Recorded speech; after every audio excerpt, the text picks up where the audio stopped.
Previous class में हम लोग चैप्टर 1 का DNS यानी डोमेन नेम सिस्टम तक पढ़ चुके थे। अब हम लोग उसी चैप्टर को कंटिन्यू करते हैं। अगला टॉपिक है आपका वेब पेज। वेब पेज होता क्या है? Web it is an individual document on the web server which contain related information in form of text, image, video and sound.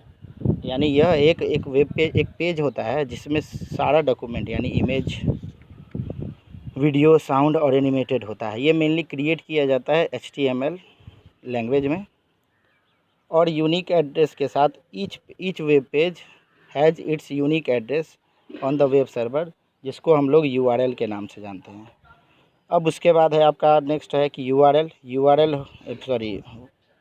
Website होता क्या है? Website is a collection of many related page store on the web server. यानी यह एक page है जो store होता है वेब सर्वर पे। This page are interlinked to another through hyperlink. मतलब एक पेज से दूसरा पेज जो लिंक होता है, इसको हम लोग हाइपरलिंक कहते हैं। तो इसमें जो है ना बहुत सारा इस तरह का लिंक होता है कि मतलब एक पेज से दूसरे पेज में हम जा सकें।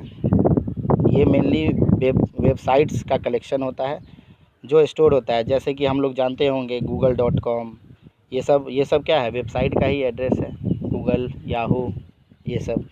अब जो process of storing web page, यानी जो प्रोसेस वेब पेज को स्टोर करते हैं वेबसाइट पे, तो उस प्रोसेस को कहते हैं वेब होस्टिंग। क्या कहते हैं? Web hosting. ये आप देख रहे होंगे जीराम बुक का एक दिया हुआ है आपको स्लोगन। ये एक वेबसाइट का एड्रेस यहाँ पे लिखा हुआ है grambook.com, ठीक है। और ये जो सारा कंटेंट यानी ये जीराम जो दिख रहा है, ये सब इमेज है जो वेब पेज के द्वारा HTML बनाया गया है, जिसमें इमेज फाइल डाला गया है।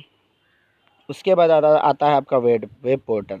Web portal is a specially design website which offer wide range of service like email, gaming, search engine, chat forum, shopping etcetera. यानी यह एक तरह का वेब फोरम होता है जिसमें आपको बहुत तरह का वाइड रेंज ऑफ सर्विस दिया जाता है। इसमें ईमेल भी आ जाता है, गेमिंग भी, सर्च इंजन, चैट फोरम और सब। इसका एग्जांपल आपको दिया हुआ है रेडिफ, याहू, गूगल जो होता है, ठीक है। उसके बाद बैंडविड्थ आपका जो टॉपिक होता है, बैंडविड्थ जो है वो है मेनली कि एक सेकंड में कितना डेटा को वो भेज सकता है एक बार में। तो वो जितना अच्छा रहेगा उतना ज़्यादा आपका स्पीड रहेगा कम्युनिकेशन का। तो ये मेनली बिट पर सेकंड में मेज़र किया जाता है, बिट पर सेकंड यानी BPS, ठीक है। उसके बाद हाइपरलिंक होता है एक तरह का लिंक जिस पे हम एक पेज से दूसरे पेज पर डायरेक्टली जा सकते हैं। जैसे हाइपरलिंक को हम लोग क्रिएट करते हैं HTML लैंग्वेज में, जो कनेक्टेड होता है किसी दूसरे पेज से। जैसे ही उस पे पॉइंटर ले जाते हैं, माउस पॉइंटर, तो एक हैंड साइन बन जाता है। हैंड साइन पर जैसे ही क्लिक करते हैं तो हम लोग देख लेते हैं कि वो दूसरे वेबसाइट में ओपन हो रहा है। ये तो हाइपरलिंक यानी कोई लिंक रहे उस पे।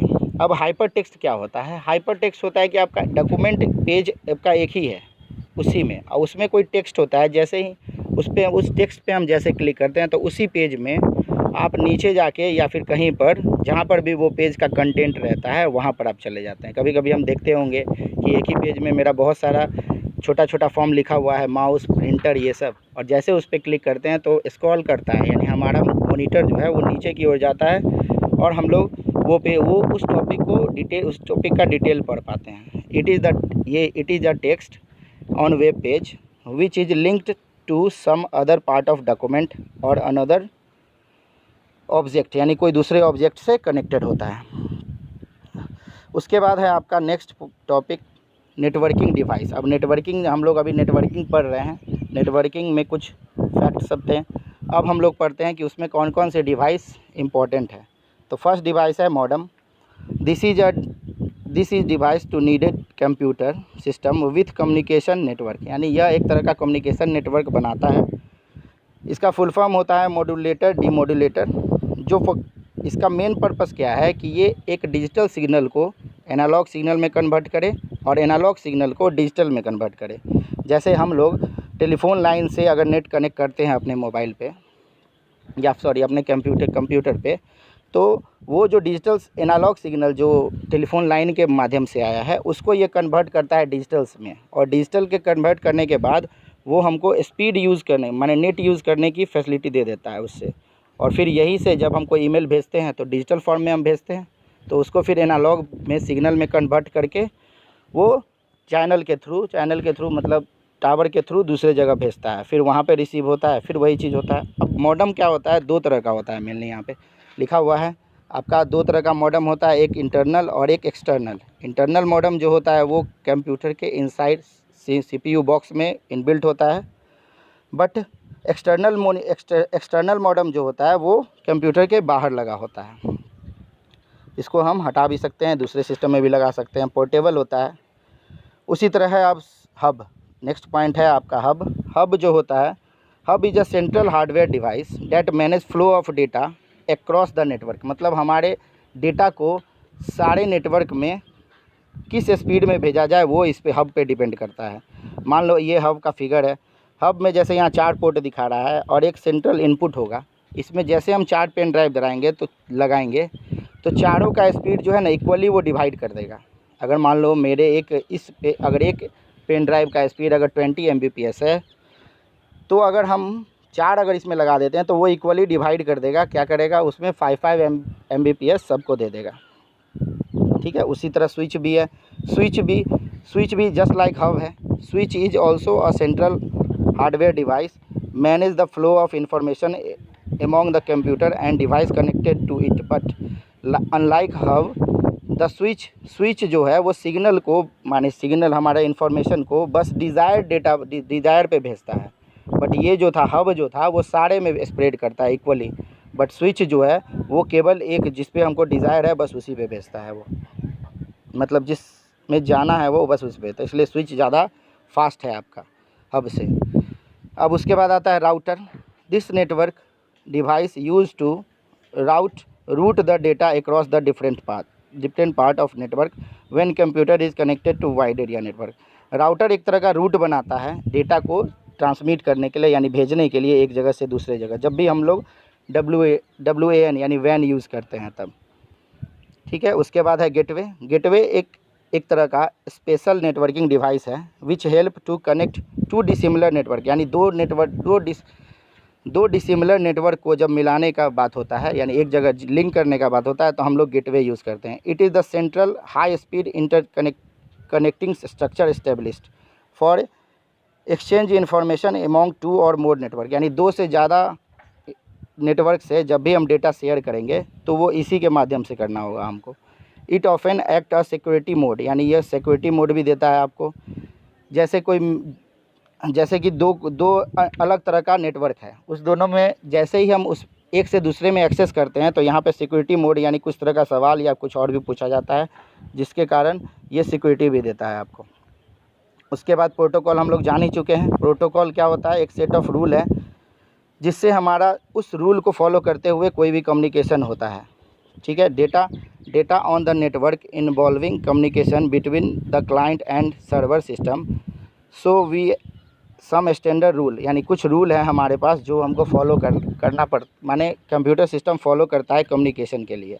तो फर्स्ट उसमें रूल है HTTP होता क्या है, हाइपर टेक्स्ट ट्रांसफ़र प्रोटोकॉल। मतलब HTTP is communication protocol used by the client machine to send request to web server. मतलब HTTP में एक कम्युनिकेशन प्रोटोकॉल है जिसमें क्लाइंट सर्वर मतलब जो मेन सर्वर नहीं है, जो उससे लिंक्ड सर्वर सब है, वो एक रिक्वेस्ट भेजता है किसको, सर्वर को यानी मेन सिस्टम को, कि उसके डेटा को वो यूज़ करना चाहता है वेब पेज और एट द सर्वर एंड, यानी सर्वर एंड पर वो भेजता है। It help to transmit and the request page on the client.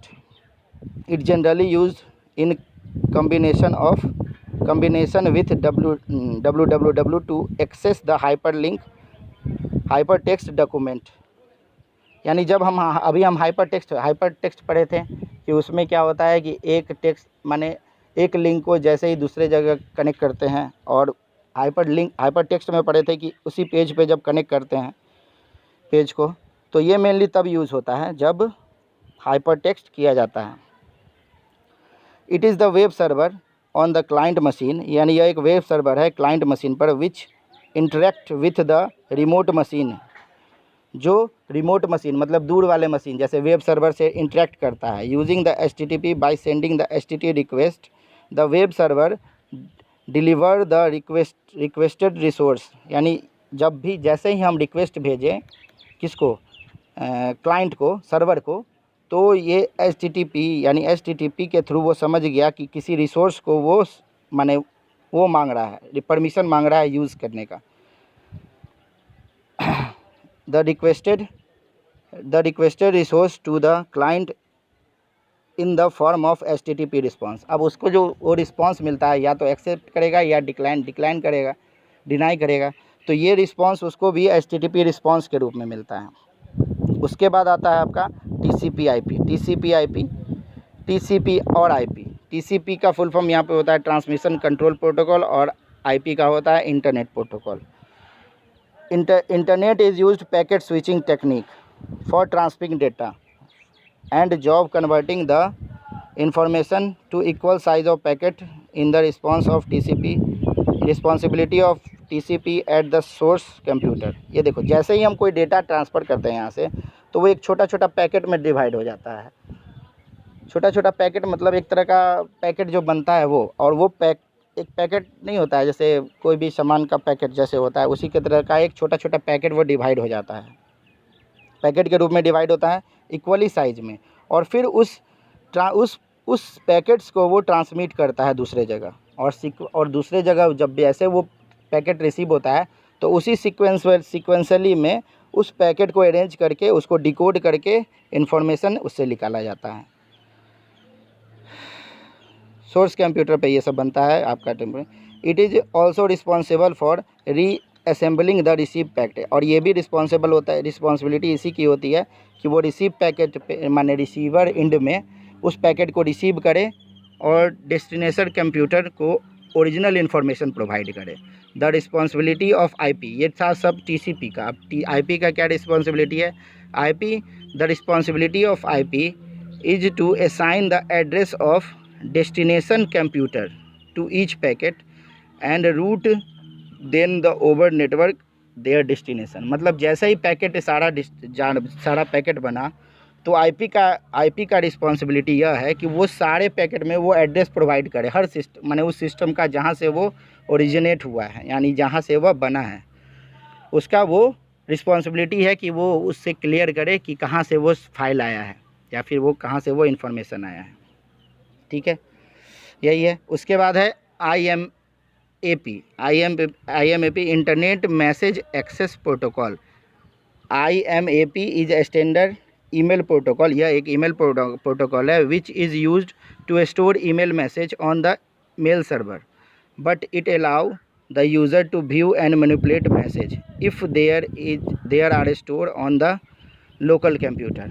देखो अब जैसे हम ईमेल प्रोग्राम हम लोग पहले पढ़े हुए हैं कि जीमेल में बहुत सारा ईमेल जो है मैसेज सब जो है स्टोर होके रहता है, तो यहाँ पर आपका डेटा जो है वो यही IMAP आपको यही ऑथोरिटी देता है कि आप जो है कोई भी अपना मैसेज को सेव कर सकते हैं और उसके अकॉर्डिंग उसको मैनिपुलेट कर सकते हैं जब वो ऑफलाइन हो। मतलब जैसे ही हम उसको डाउनलोड करके अपने पास रख लिए तो हम उसको मैनिपुलेट भी कर सकते हैं, बट ऑनलाइन में ये नहीं। ऑनलाइन में तो ओरिजिनल मैसेज जो रहेगा वो वही होगा।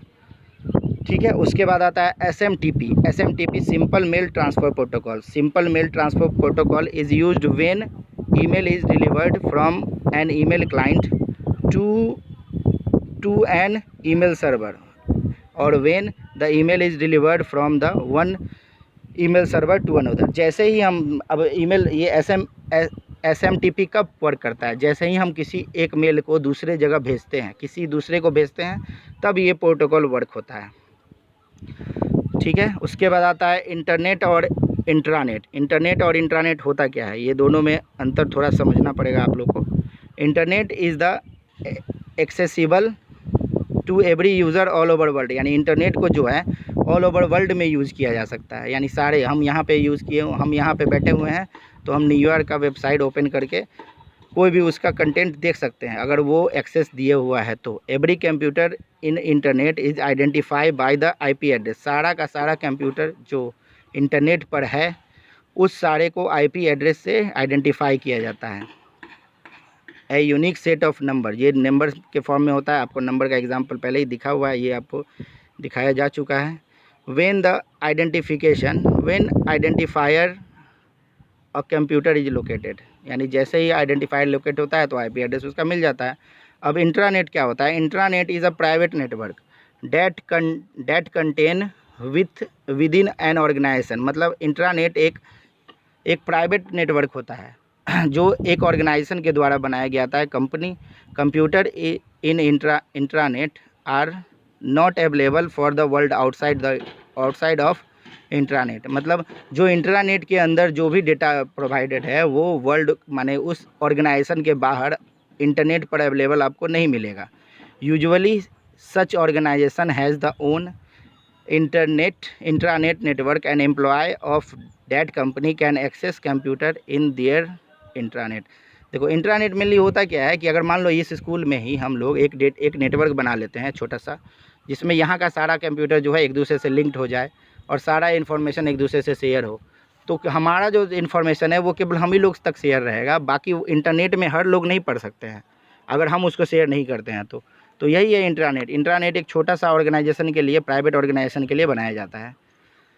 ठीक है। Each computer in the intranet identify bye IP address with unique among the computer on the intranet. अब इंट्रानेट में भी आईपी एड्रेस हर कंप्यूटर को प्रोवाइडेड होता है, जैसा कि आईपी एड्रेस क्या होता है आपको पता ही है। अब उसके बाद है internet topology. Internet the way of connecting different computer in a network is known as the topology. यानी इंटरनेट के बहुत सारे नेटवर्क को, माने बहुत सारे सिस्टम को हम किस तरह से कनेक्ट करें उसके तरीके को ही हम लोग इंटरनेट टोपोलॉजी के नाम से जानते हैं। तो कुछ टोपोलॉजी जो आपको प्रोवाइडेड हैं, जैसे पहला है स्टार टोपोलॉजी। स्टार टोपोलॉजी में होता क्या है? एक सेंट्रल हब होता है जो आपको फिगर में दिख रहा है, यहाँ पे एक सेंट्रल हब है यहाँ पे बीच में। उसके बाद है कि उससे बहुत सारे कंप्यूटर कनेक्टेड हैं, तो यह एक तरह का स्टार कनेक्शन बनाता है, तो इसको हम लोग स्टार टोपोलॉजी कहते हैं। उसके बाद आता है इसका एडवांटेज क्या है? इसके एडवांटेज है क्या? It is cost effective. इसमें बहुत कम कॉस्ट लगता है क्योंकि एक ही हब लगा है, मेरा वायर कम लगा है इसी के लिए। If any one local is fail, local computer, अगर कोई एक लोकल कंप्यूटर फेल हो जाता है तो नेटवर्क विल बी अनइफेक्टेड, बाकी नेटवर्क जो है अनइफेक्टेड हो जाता है रहता है। मतलब एक कोई ख़राब होने के कारण भी बाकी को डेटा जो है वो मिलता रहता है। डिसएडवांटेज क्या है इस स्टार टोपोलॉजी का? This system is crucial depend on the central switch. यानी ये जो सेंट्रल स्विच या हब है इस पे ये पूरी तरह से डिपेंड करता है। अगर ये फेल कर जाएगा तो आपका पूरा इंटायर नेटवर्क जो है वो लॉस्ट हो जाएगा। उसके बाद आता है आपका ring topology. Ring topology all over nodes are connected to close loop. देखो यहाँ पे सारा का सारा नोड जो है वो क्लोज लूप में लिंक्ड है, तो इसको हम लोग रिंग टोपोलॉजी कहते हैं। इसमें एक वायर के जरिए एक क्लोज लूप बनाया गया है, क्लोज लूप बना के इसको रख दिया गया है। अब यहाँ इसका एडवांटेज क्या है? It is more reliable. ये जो है बहुत रिलायबल है, मतलब बहुत आसानी से बन सकता है आसानी से, बट इसके कुछ डिसएडवांटेज भी है। Ring network required to more complicated control net software. मतलब इसमें कुछ ज़्यादा ही कॉम्प्लिकेटेड सॉफ्टवेयर की आवश्यकता पड़ती है हमको। अगर इसमें कोई एक फेल्योर हो जाएगा नेटवर्क, अगर एक सिस्टम अगर इसका कोई फेल्योर हो जाता है तो पूरा का पूरा नेटवर्क आपका वो बंद हो जाता है वर्क करना। उसके बाद आता है बस टोपोलॉजी ऑल ओवर नोड। इसमें जो होता है all over nodes are connected to central cable called bus. Transmission from any node of travel the length of the bus both direction.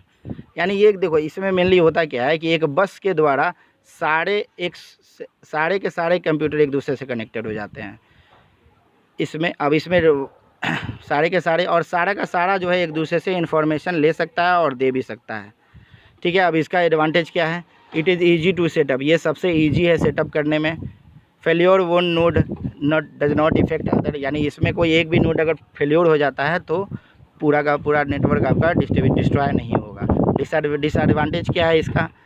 A signal on the bus must be strong enough to reach. यानी अब इसमें होता क्या है कि wire हम लोग use किए हैं ना, फिजिकली वायर यूज़ किए हैं, तो इसमें सिग्नल जो है आपका वो तेज़ होना चाहिए। अगर ज़्यादा स्ट्रॉन्ग सिग्नल नहीं होगा तो वो बीच में ही लॉस्ट कर जाएगा। इसी के लिए ये इम्पोर्टेंट है, ठीक है। अब एक कम्बिनेशन आपको ये देखिए यहाँ पे ट्री भी दिखाया गया है। Tree combination of star and बस topology is called tree topology. Tree topology में क्या है, ये देखो स्टार टोपोलॉजी बनाया हुआ है, स्टार है और सारे को बस टोपोलॉजी के अकॉर्डिंग कनेक्ट कर दिया गया है। तो ये आपको ट्री टोपोलॉजी है, ठीक है। तो आप लोग इसका ऑब्जेक्टिव कीजिए और साथ साथ क्वेश्चन आंसर भी करके नोट्स तैयार रखिए, ताकि जैसे ही स्कूल खुले तो हम लोग एग्ज़ाम, वैसे भी स्कूल जैसे ही खुलेगा तो आपका पहले एग्ज़ाम ही होगा। इसी के लिए आप लोग नोट्स तैयार कीजिए और क्वेश्चन आंसर कीजिए।